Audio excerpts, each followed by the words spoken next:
Hello and welcome back. So in our previous session we discussed about how to navigate in the viewport, and now in this session we are going to have a look at how to move the object on the scene. So here if you come over to this scene, on the top you have these four transform tools. The first is the select tool, move tool, rotate tool and scale tool, and the keyboard shortcut is QWER. Q is actually is to select, W is to move, E is to rotate and R is to scale. So this is the keyboard shortcut, and with the select tool, when I select an object, right now it is simply selected. In there you cannot transform anything, but when I press W, you can see a gizmo here, and this gizmo represents the axis in which we can move this. So either red represents the x-axis, y represents the y-axis and blue represents the z-axis. That you can see it here, it is represented here. So I can move it along x, I can move it along y, I can move it to the top like this. So this movement I can control it here. So this is for moving the object. Now when you are moving it along from these three actions, so if I just rotate, if I press Alt and if I click left mouse and if I just rotate around this axis, see now here I can see you have a plane here. If I click on this plane, and as I am moving, you can also see in the transform window how the modifications are taking place. So if I click on these two axes, this is x and z axis, I can only move along x and z axis, and you can see I cannot moving along y axis. Y axis is locked. Similarly, if I choose this, this is x and y axis, and x and z axis, and x and y axis, and you cannot move it along the z axis. And now if I choose this, this is y and z axis, and x axis is locked. So in this way I can move it along a plane by using these three coordinates.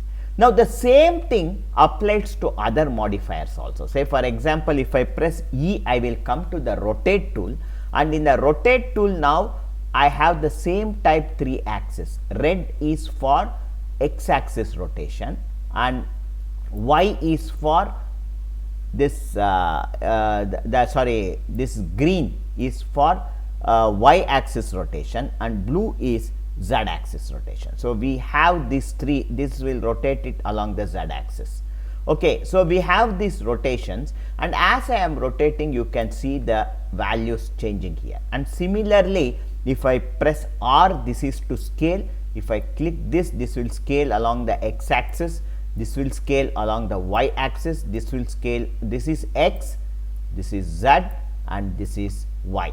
And again, even here you have two planes where you can scale it in only two in a single plane, that is only along the two axes. So whenever you are doing this modification, if I want to reset this, I can come to scale here and I can click on reset, and this is automatically reset. And one more thing here is, whenever you are scaling these objects, the axis of the objects are of two types. Now here, to understand what is global and local, what I will do is I will press Alt J and I will come to top view, and let us come back to move tool.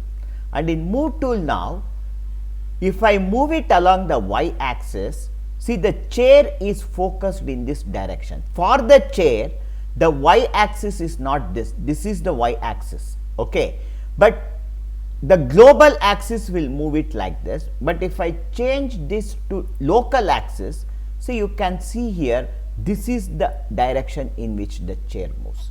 So if I want the chair to move exactly to the forward in the same direction, I have to use local axis, okay. But if I want to move it with respect to the floor in the exact direction, then I have to change it to global axis. So, and the keyboard shortcut for this global and local axis is Shift plus the asterisk, that is the key which is to the left of your number 1. If you click it, you can see the axis is going to change. When I select it and click on control and this key, see, you can toggle this. Okay. And similarly, even in rotation, see, in rotation now it is global. So when I rotate it, this is going to rotate along the z axis in this action, and if I come back Alt G and if I see it, this is the global axis. But if I press again control and asterisk, you can see this is the local axis. Okay, and here this is the local axis icon and this is the global axis icon. And one last thing, in when you are making this transformation is, I select the move tool, and when I am moving, you can see when I am moving, the chair is getting locked after every 10 units. That is, we have enabled snapping. Here you can see the snapping. So once the snapping is enabled, and here you have the amount of snapping, say right now it is set to 10. If I change this snapping to 500, now see what happens. So when I try to move this, it moves 500 units. I can only move it by 500 units. Okay. Right now I will set it back to 10. And if I disable this snapping, I can precisely move to any value. So if you see the value in the location here, you can see. So now I can move it to any value. But if I enable snapping, I can move it only in the incremental of 10, you can see. Okay.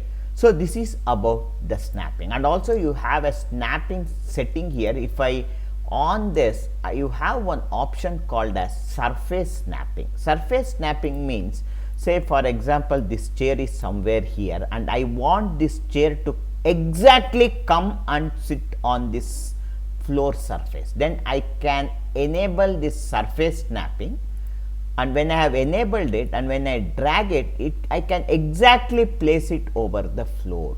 So when I move it, see, exactly it snaps to the floor.